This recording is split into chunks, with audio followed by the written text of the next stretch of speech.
Your tomato plants can look absolutely perfect right now. The stems are thick, the leaves are dark green, tiny tomatoes are beginning to form. Everything appears healthy, and that is exactly why June is such a dangerous month. Because the mistakes that ruin a tomato harvest almost never start with dramatic warning signs. They start quietly. A little watering habit, a fertilizer choice, a pruning decision.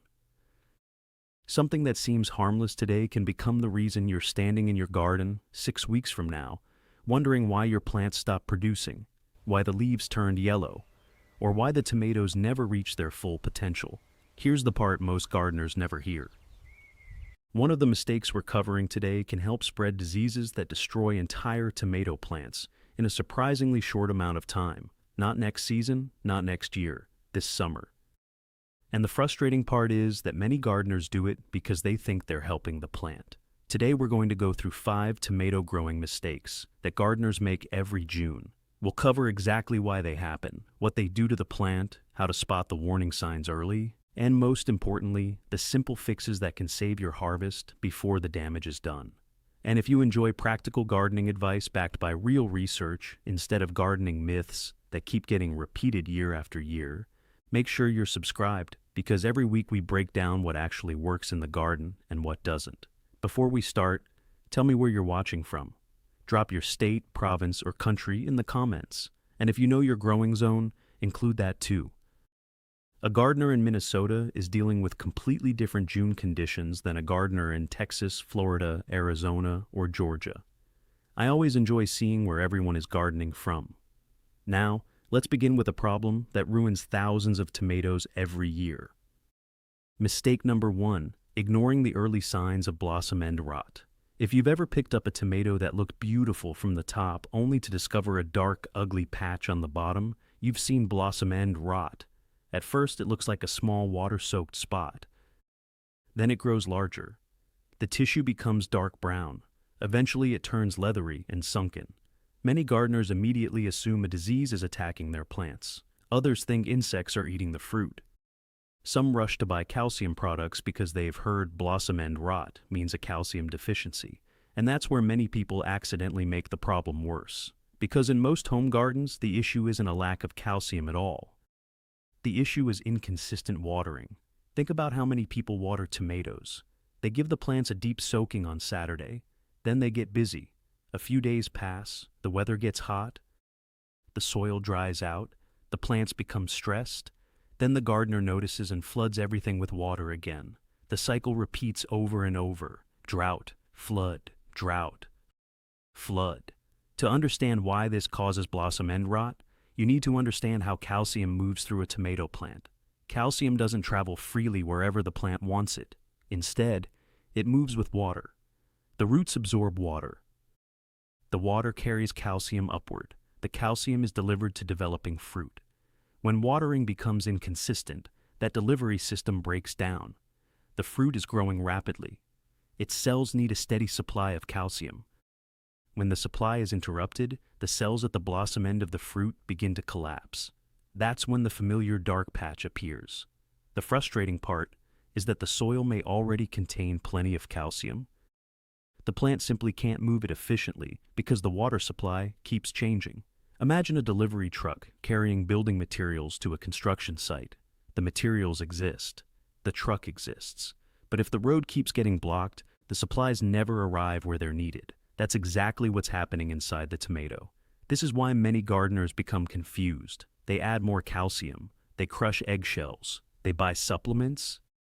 They apply treatments. Yet the problem continues, because the real issue was never the calcium itself. It was the watering pattern. Fortunately, the solution is simple. Focus on consistency. Instead of watering lightly every day, water deeply and thoroughly. Allow moisture to penetrate well below the surface. Encourage roots to grow deeper into the soil. Deep roots create stronger plants. Strong roots handle heat better. Strong roots handle dry periods better. Strong roots produce more reliable harvests. Mulch also becomes incredibly important during June. A 2 to 3 inch layer of straw, shredded leaves, or other organic mulch helps regulate soil moisture. The soil stays cooler, Water evaporates more slowly. The root zone experiences fewer sudden changes. Everything becomes more stable, and stability is exactly what tomatoes need. Here's a simple test. Before watering, push your finger a couple of inches into the soil. If the soil still feels moist, wait. If it's dry, water deeply. This simple habit often tells you more than expensive gadgets and moisture meters. There's another reason this matters. Consistent watering doesn't just reduce blossom end rot. It also reduces fruit cracking. Have you ever watched a tomato ripen beautifully only to split open overnight after heavy watering? The same inconsistency is often responsible. When a thirsty tomato suddenly absorbs large amounts of water, the fruit expands faster than the skin can handle. The result is cracking. So, by fixing one problem, you're often preventing two. Now, here's something interesting. Many gardeners don't realize blossom end rot can serve as an early warning signal. The fruit is essentially telling you something about your watering practices before bigger problems appear. Ignore the warning and stress continues building inside the plant. Correct the issue early and the plant often recovers beautifully.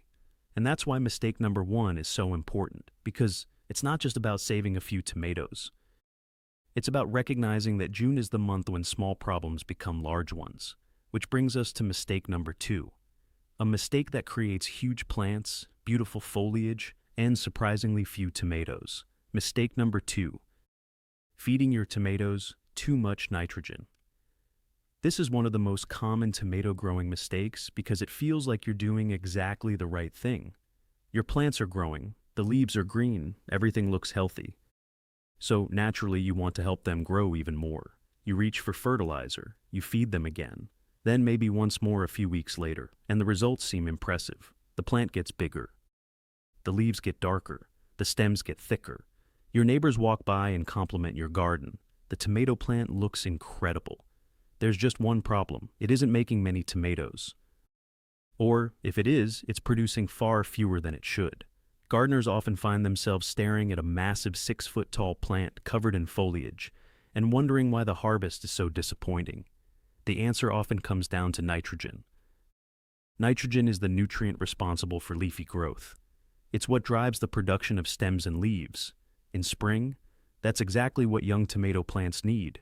But once June arrives and flowering begins, priorities start changing. The plant needs to shift from building a structure to producing fruit. If you continue pushing large amounts of nitrogen, you're essentially sending the wrong message. The plant hears, keep growing, make more leaves, make more stems. Don't worry about reproduction yet. And so, that's exactly what it does. The plant becomes a champion leaf producer. Meanwhile, fruit production slows down. This creates one of the most frustrating situations in gardening. A tomato plant that looks healthy enough to produce a huge harvest, but somehow never delivers. You can often identify nitrogen overload by looking closely at the foliage. The leaves become extremely dark green. Growth appears excessive. The plant seems almost too vigorous. Flowers may be sparse. Fruit clusters may be limited. In some cases, flowers begin dropping before fruit ever forms. At first glance, it looks like success. But underneath, the harvest is suffering. Now, here's where many gardeners accidentally make things worse. They notice low fruit production. They assume the plant needs more food. So, they fertilize again and again. Each application pushes the plant further in the wrong direction. The solution isn't necessarily feeding more, it's feeding smarter. During June, tomatoes benefit from nutrients that support flowering and fruit development. Phosphorus and potassium become increasingly important. These nutrients help drive the processes that lead to flower production, fruit formation, ripening, and overall yield. That's why many tomato-specific fertilizers contain lower nitrogen levels and relatively higher phosphorus and potassium ratios. The goal isn't to starve the plant. The goal is balance. A balanced tomato plant invests energy into both growth and production, not just growth alone. Compost also plays an important role here. Well-finished compost provides a steady release of nutrients without creating dramatic spikes. Instead of forcing rapid leafy growth, compost helps build long-term soil health and supports consistent plant performance. And consistency is one of the major themes you'll notice throughout this entire video. Tomatoes rarely fail because of one catastrophic mistake. More often, they fail because small imbalances compound over time. A little too much water, a little too much fertilizer, a little too much stress. June is where those imbalances start revealing themselves. Now, before we move on, let me ask you something. Have you ever grown a giant tomato plant that barely produced fruit? Tell me in the comments. What variety was it? How tall did it get? Sometimes those stories are incredible. I've seen gardeners grow plants that looked like small trees and still ended up disappointed with the harvest. And if you're getting value from this video so far, make sure you're subscribed because the next mistake is one that many gardeners overlook completely. It doesn't happen above the soil, it happens underneath and around the plant, and it quietly steals water, nutrients, and production all month long. Mistake number 3, letting weeds compete with your tomatoes. Most gardeners think of weeds as an appearance problem. They don't like how weeds look. They want clean beds. They want neat rows. They want their garden to look organized. But the real danger of weeds has very little to do with appearance. The real danger is competition. Every weed growing beside a tomato plant is fighting for the exact same resources: water, nutrients, sunlight, root space. And during June, competition becomes intense. Temperatures rise, plants grow rapidly, water demand increases dramatically, nutrient demand increases dramatically. Everything in the garden is trying to grow at the same time, including the weeds. A small weed may not seem threatening. One little plant doesn't look like much. But hundreds of small weeds create an entirely different situation. Together they form a network of competitors drawing resources away from your tomatoes every single day. Imagine training for a marathon while someone constantly steals part of your food and water supply. You might still finish the race, but your performance suffers. That's exactly what happens to tomatoes growing in weedy beds. The effects aren't always obvious immediately. The plants don't suddenly collapse. The damage is subtle. Growth slows, fruit production decreases, stress increases, disease resistance weakens. The harvest becomes smaller than it could have been. And because the decline happens gradually, many gardeners never connect it to weed pressure. There's another problem. Weeds often create dense areas of vegetation around the base of tomato plants. This restricts airflow. Humidity increases. Moisture remains trapped longer after rain or watering. And as you've probably guessed by now, disease organisms love exactly those conditions. Many fungal problems thrive when airflow is poor. Leaves stay wet longer. Spores spread more easily. The environment becomes increasingly favorable for trouble. So, weeds aren't simply competing with tomatoes. They're often helping create conditions that encourage disease as well. Then there are insect pests. Many weeds serve as shelter for insects. Some act as alternate hosts for pests and diseases. Others provide protected environments where insect populations can build before moving on to your vegetables. The result is an entire chain reaction. More weeds, more competition, more stress, more pest pressure, more disease risk, all leading to reduced harvest potential. The good news is that weed control doesn't have to be complicated. The key is staying ahead of the problem. Small weeds are easy to remove. Large weeds become a battle. Spend a few minutes every week pulling young weeds before they establish extensive root systems. The effort required is dramatically lower. Mulch once again becomes one of the most powerful tools available. A thick layer of organic mulch blocks sunlight from reaching weed seeds. Fewer seeds germinate. Existing weeds struggle to grow. Meanwhile, the soil retains moisture more effectively. You reduce competition and improve water management at the same time. That's a powerful combination. And here's something experienced gardeners understand. The goal isn't perfection. Every garden will have some weeds. The goal is preventing weeds from becoming dominant. A few scattered weeds are manageable. A bed overtaken by competition is not. Think of weed control as protecting an investment. You spent weeks preparing the soil. You purchased plants or seeds. You've invested time, effort, and resources into the garden. Allowing aggressive weeds to take over is like letting someone slowly withdraw money from a savings account you've worked hard to build. Protect what you've already invested. Because the next mistake isn't about competition. It's about something many gardeners believe they're doing correctly. In fact, some people are so confident about it, that they never question their approach. Yet, every June, it quietly damages fruit production and creates problems that last all season long. And if you've learned even one thing that might help your harvest this year, take a second to subscribe, because the mistake we're about to cover catches even experienced gardeners off guard. Mistake number 4, pruning the wrong way during hot June weather. If you've spent any time around gardeners, you've probably heard strong opinions about pruning tomatoes. Some gardeners remove every sucker they can find. Others refuse to prune at all. Some insist that more pruning means bigger tomatoes. Others claim pruning is completely unnecessary. The truth is more complicated, and in June, pruning mistakes can create problems that last for the rest of the season.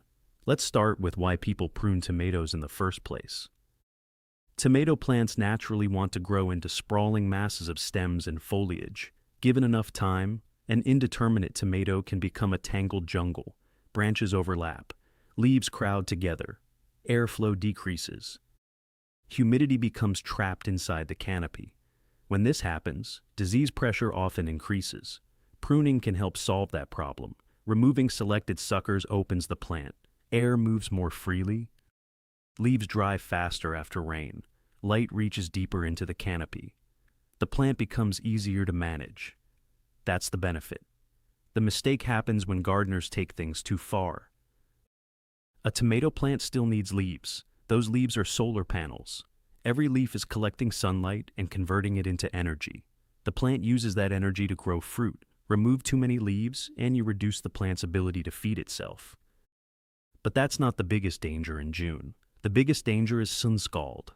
Many gardeners aggressively prune during early summer because the plants look crowded. Suddenly, tomatoes that were protected by foliage become exposed to intense sunlight. The fruit has no protection. Temperatures soar. The skin begins to suffer damage. Large, pale patches appear. Sometimes the affected areas become white. Sometimes they become leathery. Eventually, they can rot. What began as an effort to improve the plant ends up damaging the harvest. It's essentially a sunburn on the fruit, and once it happens, the damage cannot be reversed. This is especially common in regions where June heat arrives quickly. Southern gardeners know exactly how intense afternoon sun can become. Even northern gardeners experience periods of extreme heat that can stress exposed fruit. The key is balance. Prune enough to improve airflow, prune enough to reduce excessive crowding, but leave enough foliage to shade developing tomatoes. Think of the leaves as natural umbrellas. They're not just feeding the plant. They're protecting the harvest. Another common mistake involves timing. Many gardeners notice overgrown plants and decide to remove large amounts of growth all at once. The plant suddenly loses a significant percentage of its foliage. This creates stress. Growth can temporarily slow. Fruit can become exposed. Recovery requires energy the plant could have invested elsewhere. A better approach is gradual pruning. Small adjustments, consistent maintenance. Minor corrections made weekly are usually safer than major surgery performed once a month. Now, here's something many gardeners don't realize. Not all tomato varieties should be pruned the same way. Indeterminate tomatoes continue growing throughout the season. These are the varieties that benefit most from sucker management. Determinate tomatoes are different. They grow to a certain size, set much of their fruit within a shorter period. Then slow down. Heavy pruning of determinate varieties can remove productive growth and reduce yields. That's why understanding your variety matters. The right technique for one tomato may be the wrong technique for another. And this leads directly into the most important mistake in this entire video, the one we hinted at from the beginning, the mistake that can ruin an entire harvest, the mistake that many gardeners perform with good intentions, the mistake responsible for countless disease outbreaks every summer.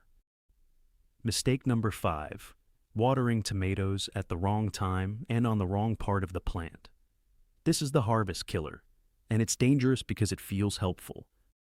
You've probably seen it. A hot summer evening, the sun begins to set, the garden looks tired after a long day, the leaves appear droopy, the soil feels warm. You grab a hose, you stand over the plants, and you spray everything. Leaves, stems, fruit. The entire plant gets soaked. It feels refreshing. It feels caring. It feels like exactly what the plant needs. Unfortunately, This habit can create the perfect conditions for serious disease problems. Here's why. Many of the most destructive tomato diseases depend on moisture. Disease spores are often present in the environment already. Some survive in old plant debris, some live in soil, some arrive through wind and rain. The spores themselves aren't always the problem. The problem is providing conditions that allow them to infect the plant. And wet foliage creates exactly those conditions. When leaves remain wet for extended periods, disease organisms gain opportunities to germinate, spread, and establish infections. Now, think about what happens during evening watering. The sun is going down, temperatures are falling, evaporation slows dramatically. Instead of drying quickly, leaves remain wet for hours, sometimes all night long. What you've accidentally created is a perfect disease environment: moisture, darkness, extended leaf wetness. Exactly what many pathogens prefer. The danger becomes even greater when water splashes soil onto lower leaves. Every splash can carry disease organisms upward. The lowest leaves become infected first. Then the problem begins climbing through the plant. At first it may look minor, a few spots, a little yellowing, nothing alarming. Then more leaves become affected, more spots appear, more foliage dies. Fruit becomes exposed. Production declines. The plant weakens. In severe cases, entire plants can collapse far faster than most gardeners expect. This is why experienced tomato growers pay so much attention to watering technique. It's not simply about providing water, it's about where the water goes, and when it goes there. The safest approach is watering at the base of the plant, not the leaves, not the stems, the soil. Direct water toward the root zone where it's actually needed. The roots absorb moisture. The foliage remains relatively dry. Disease opportunities decrease dramatically. Timing matters too. Morning watering provides a major advantage. Any moisture that reaches the foliage has time to dry during the day. Sunlight, air movement, warmer temperatures all help reduce leaf wetness periods. Instead of remaining damp overnight, leaves dry relatively quickly. The environment becomes far less favorable for disease development. Now, here's where many gardeners make another mistake. They assume overhead watering is harmless because they've done it before without problems. And sometimes they're right. Disease outbreaks don't happen every single time, just like driving without a seatbelt doesn't always cause an accident. The danger is cumulative. The risk increases. Conditions eventually align. And when they do, the consequences can be significant. The smartest gardeners don't wait for disaster. They remove unnecessary risk before it becomes a problem. That means watering the soil, watering early, using mulch to reduce splash, maintaining good airflow, and regularly inspecting plants for warning signs. Walk through your garden every few days. Look closely at lower leaves. Look for unusual spots, yellowing, wilting, discoloration. The earlier problems are detected, the easier they usually are to manage. Waiting rarely improves the situation. Action does. And here's the irony. Many gardeners spend hundreds of dollars on fertilizers, cages, supports, tools, and products. Yet one simple change in watering technique often has a greater impact on plant health than all of them combined. Sometimes success comes from adding something. Other times, it comes from stopping something. This is one of those times. The habit feels harmless, the consequences can be severe, and correcting it takes less than a minute. That's why this mistake earned the title of harvest killer. Not because it guarantees disaster, but because it quietly creates opportunities for problems that can spread through a garden surprisingly fast. So now let's bring all 5 mistakes together, because they're connected in a way many gardeners never realize. They're not really 5 separate problems. They're 5 ways gardeners accidentally create stress. Stress from inconsistent moisture, stress from nutrient imbalance, stress from competition, stress from poor pruning decisions, stress from disease-friendly watering habits. Healthy tomato plants are remarkably productive, but stressed tomato plants become vulnerable. Vulnerable to disease, vulnerable to heat, vulnerable to pests, vulnerable to poor yields. June is the month that often determines which path your plants follow. The choices you make now influence what happens in July, August, and beyond. And that's why these mistakes matter so much. Not because gardening needs to be complicated, but because a few small corrections today can prevent months of frustration later. Before we finish, tell me in the comments which of these 5 mistakes surprised you the most. And be honest. Which one have you made before? Every gardener has made at least one of them. Most of us have made several. That's how experience is built, one lesson at a time. And if you know someone whose tomatoes struggle every summer, share this video with them. A neighbor, a friend, a family member, anyone who loves gardening. One small tip at the right time can completely change someone's harvest. And if you haven't subscribed yet, make sure you do. Every week, we'll continue breaking down the real reasons gardens succeed, the real reasons they fail, and the simple solutions that make the biggest difference. Now go take a look at your tomato plants. June is still young, there's still plenty of time to fix these mistakes, and your future harvest may depend on it. I'll see you in the next one.